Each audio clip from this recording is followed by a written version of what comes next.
Hi, everyone. Welcome to the Super Feeler podcast. My name is Lori, and I'm so excited today to be joined by Åse-Line, who's actually joining all the way from Norway. I think you're definitely the first person on this podcast from Norway. And so really excited to chat with you. We met through work with the International Society of the Study of Personality Disorders, and just your work with them has been so cool. So really looking forward to get into that and just hear kind of what it's like to live with personality disorder or in recovery of a personality disorder in Norway and Europe. So Åse-Line, do you want to just kind of share a little bit about yourself generally? Yeah, thank you, Lori, for that lovely introduction. Yeah, it's changing like languages in 1, 2, 3. It's you tend to stumble on words a bit, so I hope you're okay with that. Yeah, that is very fair. Yeah, thank you. Yeah, my name is Åse-Line. I'm from Oslo, Norway. Well, actually, I am from a more rural area of Norway, but I've lived in Oslo now for 20 years soon, so I feel like it's where I'm from. So I was diagnosed with BPD in 2009. Or no, it was 2008 that around there when I was diagnosed first. And I started treatment. I came into mentalization-based treatment, a 3-year program in the fall of 2009. And prior to that, my life had just turned into shambles. Basically, I had lost everything. I was no longer able to work. I wasn't able to go to school. I wasn't able to do the basic self-care things. Just basically shambles. So it felt like I was living on a roller coaster blindfolded, and I didn't have the slightest clue of where my next turn was taking me. And is that something that just kind of came out of nowhere, or was there a prompting event? No, both yes and no. I did struggle since as long as I can remember, I struggled just in the way I viewed myself, self-esteem, and in relationship with other people. I always thought that they hated me, that I wasn't good enough, so I kind of viewed everything they did in that lens. But I was always able to function. I was always able to do school, even though my teachers would say that I wasn't really present, but I was still able to go through life in some sort of manner. And I was also an athlete, so I was a swimmer for many, many years. And that was kind of, I think, my escape and also my form of... It helped me to function, to say that. If very routine heavy swimming is. Yeah. And if you're not an athlete and you train that much, I think people would call that a form of self-harm. So it was a way for me to function. But when I kind of didn't have that anymore, and then my mother, who had been waiting for a lung transplant and who was severely ill, she got that lung transplant, and it was kind of when my life on the outside seemed to be falling into place, and I didn't have something else to focus on to turn kind of the lens away from myself. That's where things began to go more and more bad. And interesting. I started therapy, and I would say the only thing that for the first year differentiated my own disordered eating diaries and the therapy sessions was the language. So the focus was on disordered eating, and I struggled with both not eating and overeating, and because I was so afraid to gain weight, the therapist joined me on my project to run away from, yeah. Oh, so interesting. I was just getting through that year. I just got worse and worse. When I started therapy, I was still on my first year of university. And by the time, and I was living with my partner, and I had friends. But by the end of it all, I was admitted for the first time, and that was within a year. And just my whole demeanor had changed throughout that year, where I'd fallen into a place where darkness kind of is the light. And it was complete chaos. Yeah, my previous GP and I were currently writing a book, and we kind of went through the timeline. And when we get there, we're like, "Huh? Did that happen?" So many things happened. At one point, I was admitted 2 places at the same time. Don't ask me how I did it. Yeah, so I was just everywhere and nowhere at once, and things were happening at a speed that, like, I've lived it. And when I look back at the documents for it, I'm still confused. Like, how did I do so much in so little time? So, but from there, at one point, someone recognized that, there might be something else here. And I didn't know it at the time, but there was actually a lot of people who recognized that it might be a personality disorder. So they did actually recommend that I get more long-term treatment and group therapy.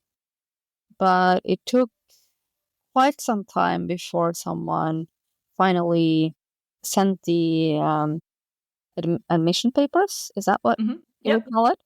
Or like referral papers? Yeah, referral papers for mentalization-based therapy at the personality clinic in Oslo. So they had started a 3-year MBT program.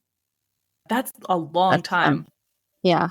So what is mentalization-based therapy? Like, can you describe that in a nutshell for us?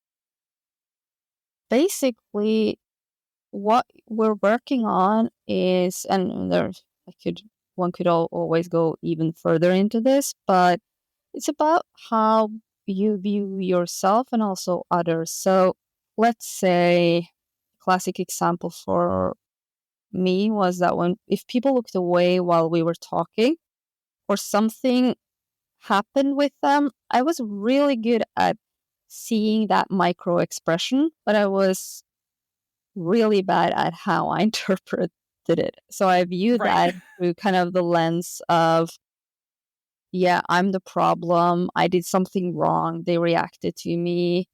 And then I went into this whole thing because of that one little thing where in mentalization-based therapy, we explored other ways of understanding other people's mental states and also our own. So interesting. Yeah. So definitely some like cognitive behavioral therapy ties to mentalization-based. Yeah, the thing with mentalization-based therapy is that it has ties to a lot of different fields. So it draws inspiration from many fields of practice, and from, what's that in English? Attachment theory. Attachment. I don't know how. Now I'm becoming a bit vague on like what's the ground theory here, but it is connected to many things. And I think when you change how you interpret others and yourself, it changes how you emotionally react to it. So instead of thinking that when I react this way, I'm going to behave differently, in a sense, what I experienced is that I changed even how I react. I don't react. Like, Right. if someone don't answer my text, my now immediate reaction is like, oh, they're probably busy. And in most 99.9% of the cases, that's true. Either that they're busy or they forgot.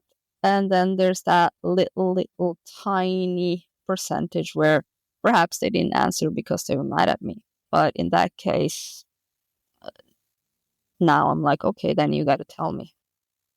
Yeah, totally. I can't read your mind. I'm So not going to try. I'm here whenever you need to speak, but so I'm not using that mental capacity in the way that I did before, if that makes sense. Nice. So, yeah, that sounds really helpful. The ability for us to see those like micro reactions of others is so fascinating. Like, it's such a positive and a negative, right? Because you can like walk into a room and read everybody, but you can also walk into a room and read everybody. And that's like a very exhausting thing. Yeah. And the thing is that while you can read that something's going on, that when you're in a crisis or some, that reading is not always correct. Totally. Or a lot of the time, not even close to connect or correct. So, and sometimes it is, but even then, it can be a bit misleading in my experience. So, working on that has, changed my life in ways I didn't know was possible. That's amazing. And did you do dialectical behavior therapy at all? No, but I think that I was looking into a few books. So while I was in therapy, I really struggled to read, but I know that I had like workbooks that are more closely related to DBT. So I felt like what I think you call skills is something that I found ways of integrating more on my own, and I'm sure that we talked about it. And as I'm saying what I'm saying, I realized that I did actually, when I was admitted the first time, the therapist I had there has written that we did do DBT, but it's not a DBT program. And just like kind of generally theorizing about DBT in sessions. Yeah. And it was a DBT therapist who recognized my underlying symptoms and that I went through a year before I got into MBT. So yeah, I really love, honestly, in a way that you haven't really done like DBT in a big way, because I find DBT for me like totally changed my life, and I credit it for so much, and I love it. But there's also a lot of people that find DBT to not work for them, and then they feel really hopeless. Yeah. Because it's just like the option. At least in North America, it's the option. I don't know about everywhere else. Yeah, it's I think here it's an option. I think there's we have DBT programs, we have step stairways, and then we have MBT, and now MIT, which is metacognitive interpersonal therapy. I don't know too much about it, but it is an approach for a personality disorder. I know that they work particularly on avoidant personality disorder. So, so we do have different options here. Mostly, I'm afraid to say there's mostly DBT because I think there's a variety. Yeah, a good combination. Yeah, it's a good combination. But I think that, and I really respect and admire how many people who have benefited from DBT. But I struggled so much with impulsivity, and also, so recognizing that I needed skills would not be the issue, but it would be kind of doing that, stopping in time.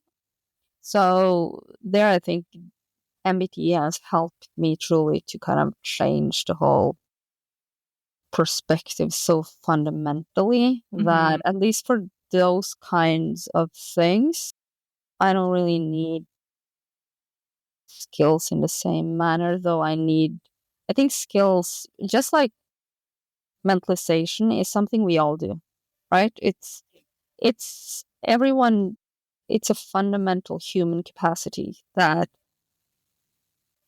is reduced for people with a personality disorder. And I think life skills and choosing that, for example, if you're stressed, going for that run instead of eating that cake, or it is also a life skill. So I think it is something that have found quite valuable on working with in my life in general, even though I don't know the like in depth the skills used in DBT, but I working in with alternative ways of reacting to things or alternative ways of coping has been important. And I think but I think without the change or without that work that was done in the interpersonal aspect, I don't like, it's difficult to say. Perhaps I would have benefited just like everyone else. Who knows? But with the impulsivity and the way that I was first 1.5, 2 years of therapy, I'm afraid I would have lost, or that I would have been kicked out of a DBT program. Right. So yeah. And at the end of the day, it doesn't really matter, right? Like if you found the thing that works for you, then like whatever, that's the thing that works for you. And what's amazing about it is that you had the opportunity to access options that worked for you. I think that's the hardest part around here, is just like the access. So I'm super curious, like what does access look like for mental health services in Norway? I feel like I'm in a tight spot here, because if you ask me as a just Norwegian with that Norwegian framework, the services are reduced a lot. So they're not getting better, they're getting worse. And they are, for example, reducing, they are not closing or reorganizing the personality clinic where I went. So there's a lot of things that are not too good. And for people with personality disorder, if you get treatment, depends on where you live, your age, and your gender. So if you are a 20-year-old or 25-year-old female living in Oslo, Bergen, or Trondheim, like the biggest cities in Norway, great. Like, you're in luck. And even if you are, you can also be lucky if you're a man in that age, but if you live in the wrong place, God, you're sorry. It's difficult. Yeah.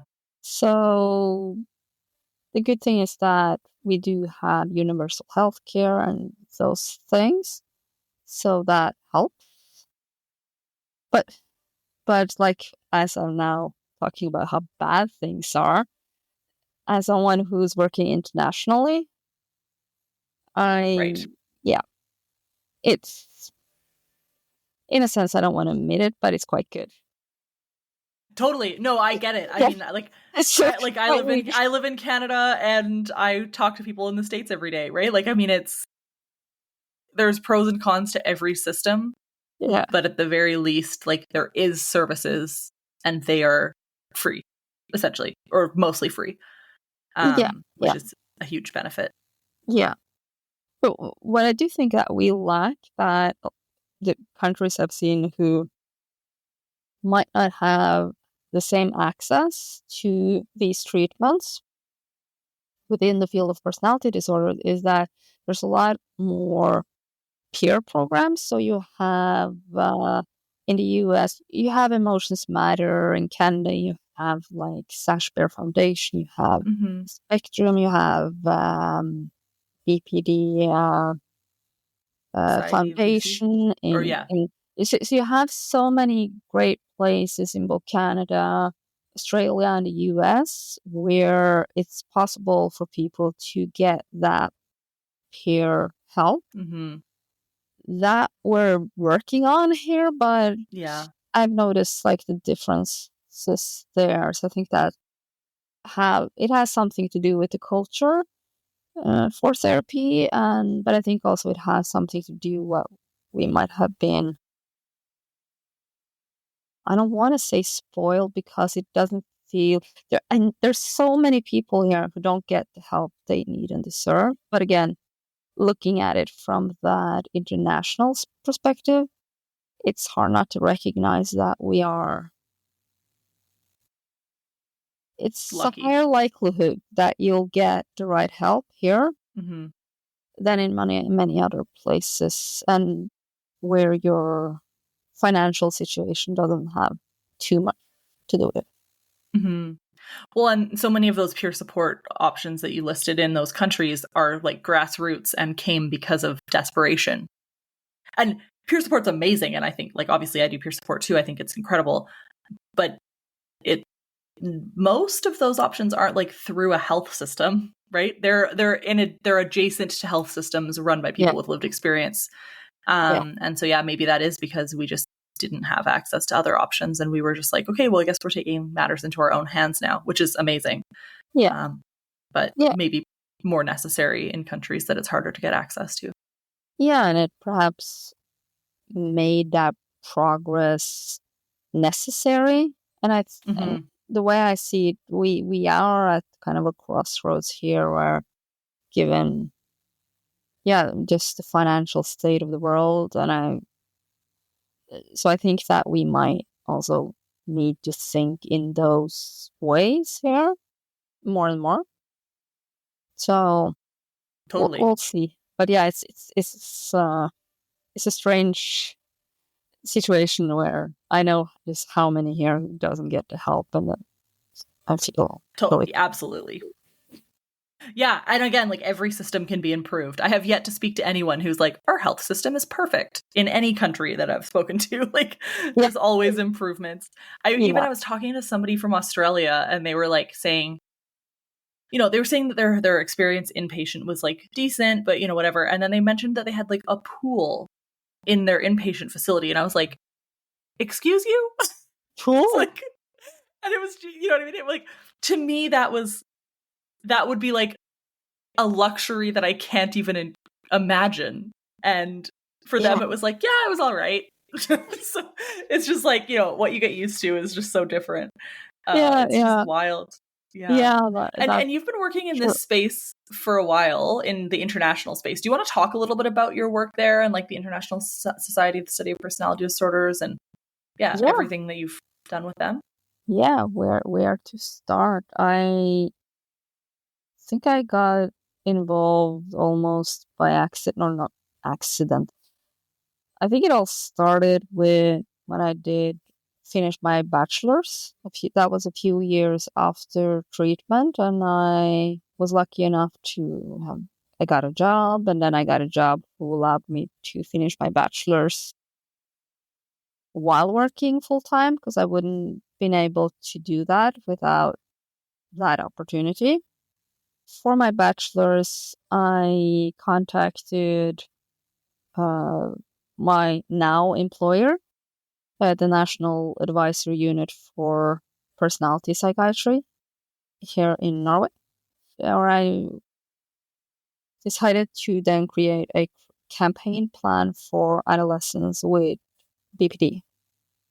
Because the whole bachelor thesis was create a campaign plan. You have to find your client, act like you're an ad agency, basically. And with your degrees in marketing, is that right? Yeah, PR and market communication. Awesome. So what I was pissed about going into that was late intervention, just how late I was diagnosed and got treatment, because while I'm living a life far beyond my wildest dreams, even on my worst days, like as life hits you in the face, I'm still pinching and thinking, oh, things are not that bad.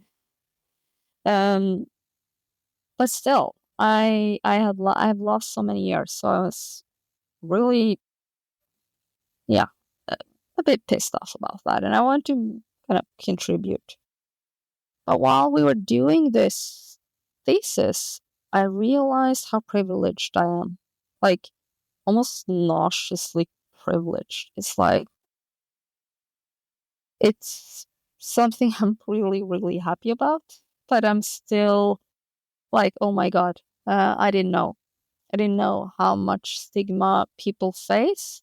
And while I've met that stigma, I think I was so preoccupied in my own pain that I didn't even recognize it at the time. And I was also early enough lucky to get into a treatment program where if people met me in the wrong manner, I just thought they were idiots, in a sense. So yeah, from there, I did that campaign plan and struggled a lot with the realities of stigma, because our plan was to target school nurses.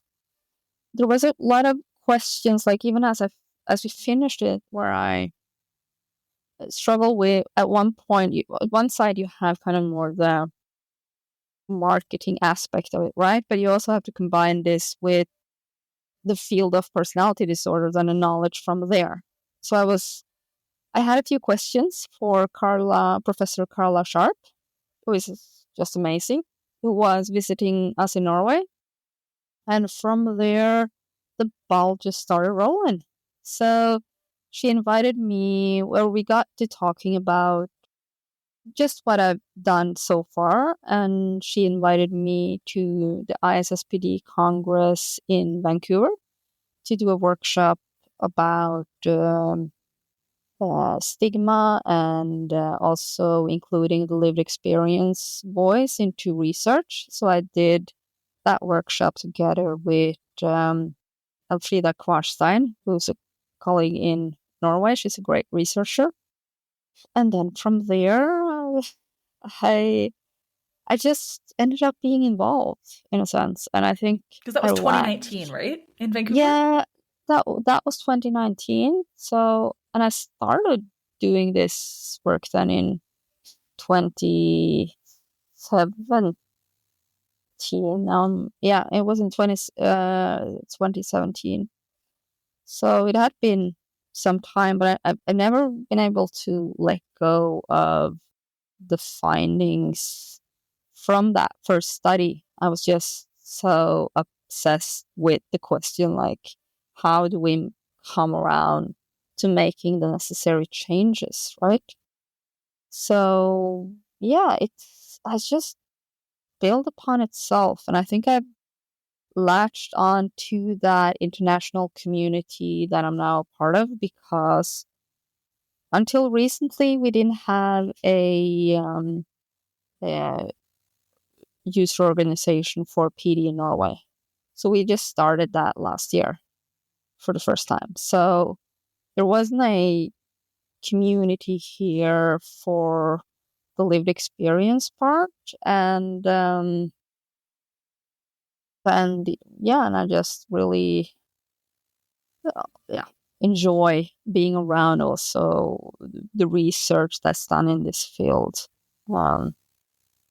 So much cool research. Still underfunded, but so much cool research. Underfunded, and a lot of cool research, and yeah, and I've been really interested in kind of the dimensional models that, or the alternative model that's in the DSM-5, and now coming with ICD-11. And also, can you, just because most people won't even know what the ICD is. Yeah. So do you want to explain that a little bit? The ICD-11 is the classification that we use here. I think most of Europe use it for diagnosing diseases. So it's now we're using ICD-10. ICD-11, from what I know, I think it's been published, but it's not translated yet into Norwegian, for example. So we're not using that. So there are a lot of upcoming changes that will be implemented with ICD-11 that's changing the field of personality disorder. Or, I don't know if I want to say change, because it's still going to be a diagnosis, but we are moving away from the categories and more into a dimensional understanding that personality disorders is about people struggling with self, that mean self-esteem, identity, just and setting goals or following up goals. So self, and on the other topic, it's interpersonal functioning. So in a sense, mentalizing others, understanding like what's going on between us right now. What happens to you when someone don't answer that text? Will you go, oh, yeah, sure, they're just stressed? Or is it that start thinking about, oh, maybe they're mad at me, but then going into, okay, maybe not, I don't know, we'll see. Or is it becoming into I'm something worthless. where, I don't deserve to have, So that's an example where the further you get on that scale, the higher severity you'll be talking about. And like we all, like every single one of us struggle with personality difficulty in some sort of way. Like our personality can really screw up for us at time. But the difference is that the way you view yourself and are able to function in relationships, that is negatively impacting your life to quite an extent.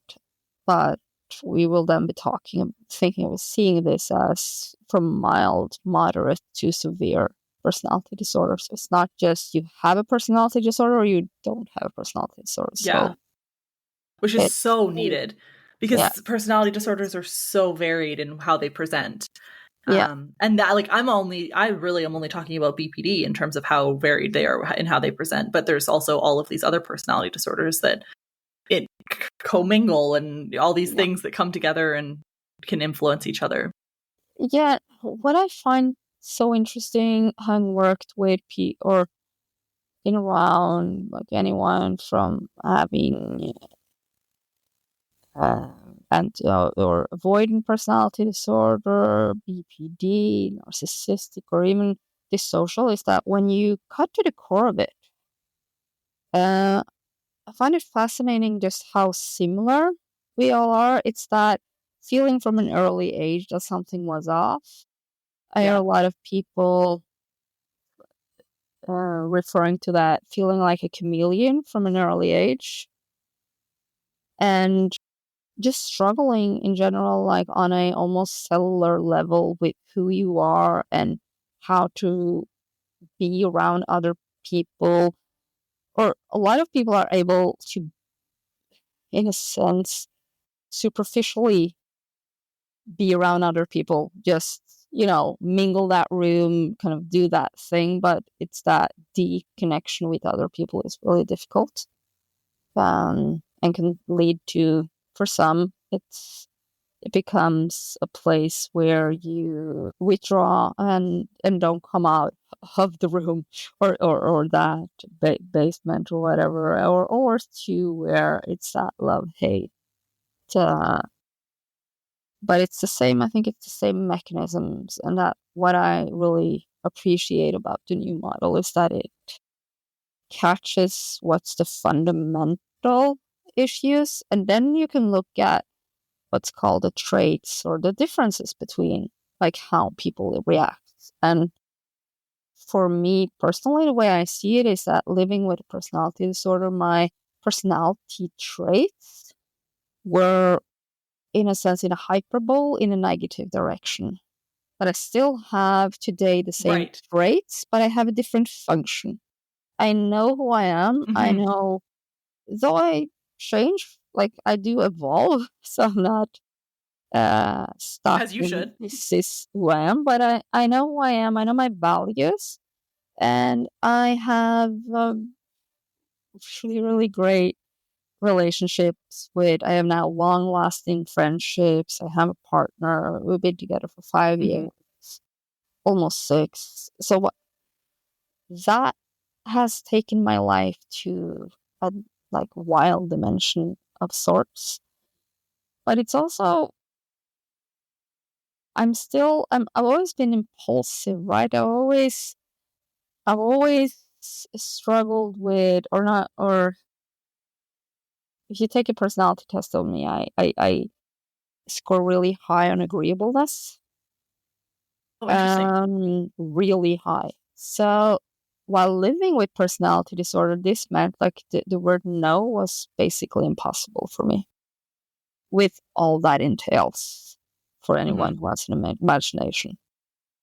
Just to think yes, man, and in bad situations. So, yeah. But today it's still one of the things that's actually causing me, I would say, the most hurdles, because it's one of my best and one of my worst traits. So it's I need to concentrate when I'm setting boundaries, but I don't need to do that anymore with tougher things, but more like that day to day. Come more naturally. Yeah, that has just involved to the place of no return. Like I would not, someone disrespecting me in a bar, I would be like, oh, yeah, I'm not. It's on. Yeah. I'm not going home with you. It's not. I wouldn't struggle with that. But if someone asked me, hey, kid, I know it's past due, but can I please just join this this conference? After all, it's my work. So then I'm like, okay. And you see, but in some cases it's not an issue. In other cases it is. But yeah, that makes sense. And I mean, it's funny that you say that, because it's still almost like a black and white of like, like in some circumstances, these boundaries are so easy to hold now. Yeah. And then in others, it's that kind of people-pleasy agreeableness is still there. Yeah. It is. Yeah, it is. But it's not causing negative impact in the same way. It's more like, oh, did I do that again? Totally. And and that, I would say, is not about changing, like, yeah, but it's not that bad.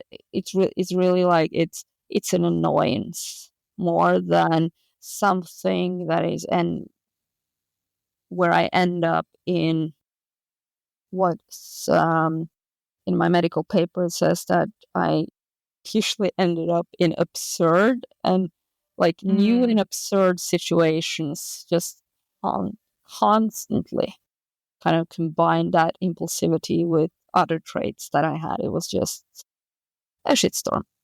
But today it's just not the same.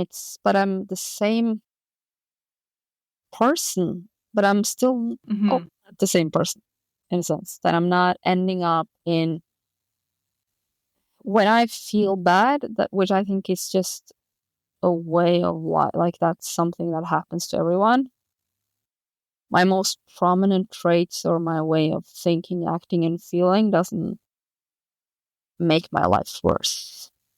Some things make it more annoying, but when I compare it to what it means for me to live with personality disorder, it's not even comparable. Then it becomes kind of like, what a joke. And I'm not saying that to be rude, but I'm saying that more because I feel like calling the issues I have now the same as living with personality disorder, for me, that is rude, because it's kind of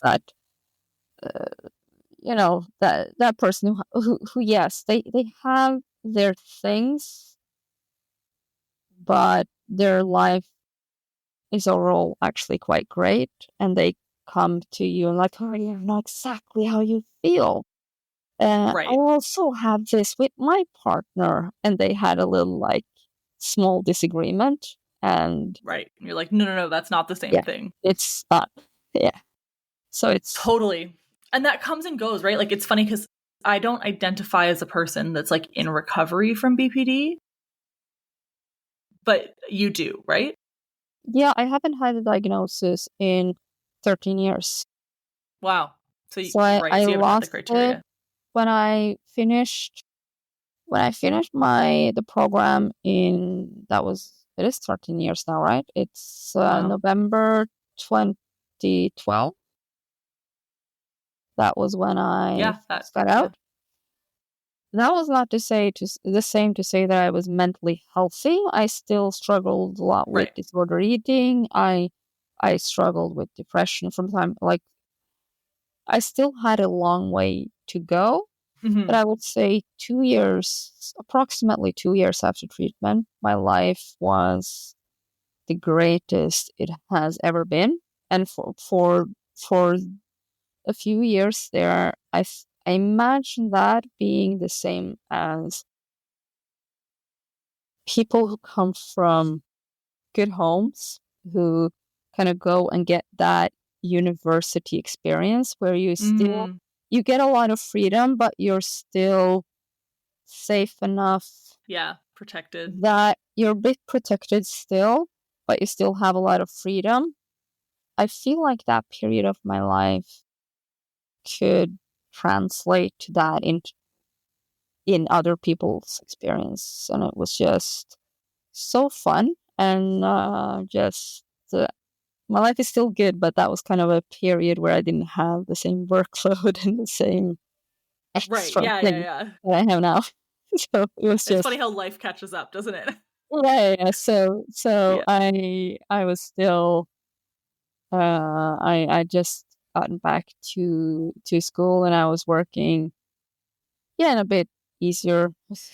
It was a job, but it was still a lot of freedom in that job, and just going back to school and having a big crush on someone, and in that early stages of great friendships, and being young, of course. I was still relatively young. So yeah, I identified as recovered.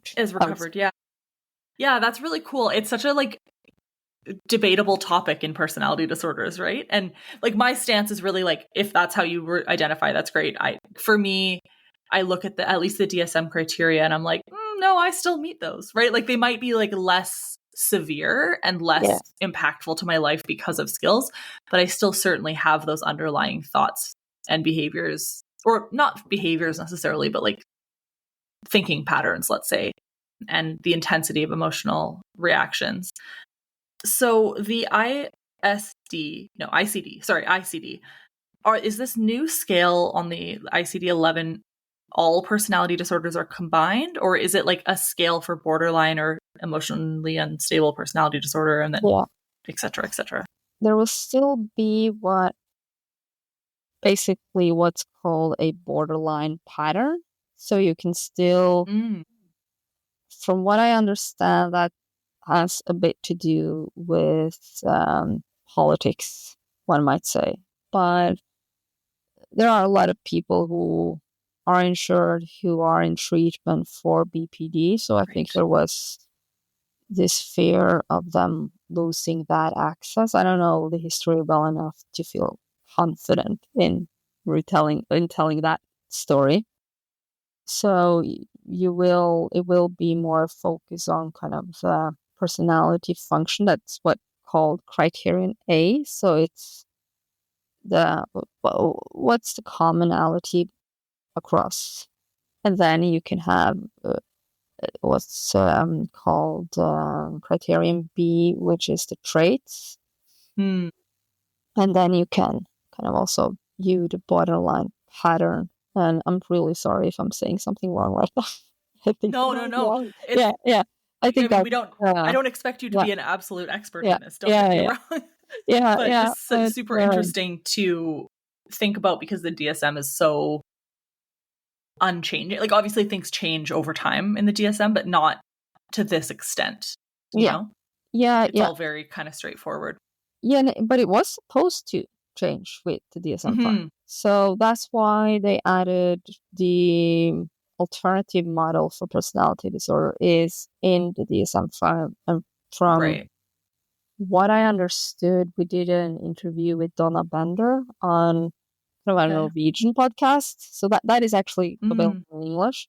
Where so it is possible in the US as well to diagnose based on the alternative model. So it is possible to. Yeah, people just probably don't do it as often. I mean, I have never seen that in Canada. I don't know if it's, I mean, I assume it's possible. I just haven't seen it. I don't know how much that's done outside of research, but I find really interesting is that researchers that I've interviewed about assessing using this model say that the patient feel really seen and heard because the interview has a lot of questions that just go straight to the core of what your people are struggling with. So from what I understand, people feel really understood by the assessment. Yeah, that's great. I think at least in Canada, the assessment, even using the DSM, is usually pretty like haphazard and like not very scientific. So, but the fact that like there's a diagnostic system where you can feel validated and heard is pretty impressive because that's not all that common, I would say. No, it's really, I think it's really, really good. But from what some of the critiques I've heard, and I must admit that I fear the same thing, is that people will jump over kind of the self and interpersonal aspect of it and straight to the traits. Right. That, because I feel like in everything I do as a communication advisor within kind of this field, is that I always start everything from that aspect of this has to do with the way one thinks and feels about oneself and the relationship you have with other people. And I think that if you hate yourself, it's a bit difficult to have that great relationship with other people. It's difficult to understand or to contemplate that they might actually love you if you can't even see your own reflection without crumbling. And that you deserve to be loved, which I think is the very hard part when you're in that space, which I'm sure we've both been in a million times. Yeah, definitely. I think that's the most important aspect of it all. And when you work on those things, then change comes. And as we know, there are many different methods of choice there. And that's also, I think, a good thing because just as people living with a personality disorder is different, I think the therapists are also different. So my master program, I did dive deeper into the implementation of MBT, and I'm really kind of obsessed with that question coming from marketing, right? Like, why do some people choose an iPhone and why do some people choose Samsung and Android? Like, and God forbid you try to give one of those the others. Oh, 100%. Right. 100%. So like, you know, have that brand, like that perspective into it. And I think like therapists also deserve to have kind of that possibility of choosing like what works best. Where do I do my best work? What fits me? Yeah, totally. And what does the client actually need? Because diagnosis at all is only as beneficial as it is for the individual receiving it, right? Yeah, definitely. If they don't need it, then yeah. Yeah. Is there anything that we haven't touched on that you were hoping to talk about today? We did talk like briefly about the ISSPD, and I think it's worth mentioning that we are both on the lived experience committee for the ISSPD, which is new. So we're still forming as a group and figuring out where that committee is headed. But I think overall, it's about connecting connecting various advocates who work international or who works in the different countries and coming together to learn from each other, knowing what's going on in Canada, what's going on in the US, what's going on in Norway, what's going on in Australia, or like even South America. I know there's things happening there. So I think for someone like myself people who come from either smaller countries or places where you haven't established these bigger or peer organizations, I think the international community is so much more, it's just so important. Absolutely. And we can all learn from each other and also feel less isolated in that we're not just trying to, I don't like using the word fight this fight, but like do the work on our own in a silo, because so much of the work that's being done could benefit everyone. And in addition to that, there's that we can say this, right? About the Boston. Yeah. I was like, in November, I was like, I think we can. In November of 2025, 9th through 11th. Okay. There's a in-person conference in Boston. I think we'll probably both be there, TBD, but I'm certainly hoping to be. And it'll be a great opportunity. The first day will be like a lived experience led day. And then the subsequent day will be more of the research focused, from my understanding. Yeah, and it's possible to just join for that lived experience, like the first day. Then you get, and I think the opening of the Congress, because it will be a half day lived experience day, and then it's the opening of the Congress. But the focus that first day will be a lot on the lived experience. Possible to join for one day or for the whole Congress. I think it's a great opportunity to get to know other people who are working in the field, and both researchers and clinicians, but also advocates and peer workers who, I know that I'm in awe just how much I learn from everyone all the time. It's such an inspiration. Because you've been to the one in Vancouver and Australia, is that right? Yeah, that's correct. And it's amazing. I can't believe I missed the Vancouver one. That's unbelievable. Yeah. I should have been there. That was, I know, lots of fun, and it's just, I think it's such a great and positive community. And I know there's a lot of stigma towards people with BPD and personality disorders, but I find it so amazing, the researchers, just how so many people care. The sad thing is the gap that is between the research and the practice. That's the sad thing, but I know that they truly, truly care deeply about their patients, just to improve the care for people living with a personality disorder. Yeah, and you can totally see that in the way that they interact. And just the passion for this work. Like, I always ask researchers whenever I'm talking to them, like, what got you into this? And I'm always expecting a lived experience answer, but it's often just like a genuine passion to support people like us, which is so cool. And like, in a way, kind of even more impressive than a lived experience perspective, right? Because it's like, just for whatever reason, they kind of fell into this and realized how important it was. Which I love. Yeah. When I did my master's, I it was an open-ended question, but like, what got you into this work, basically, and just how many say, I find them, it's so exciting to work with. I enjoy it. It just fits me.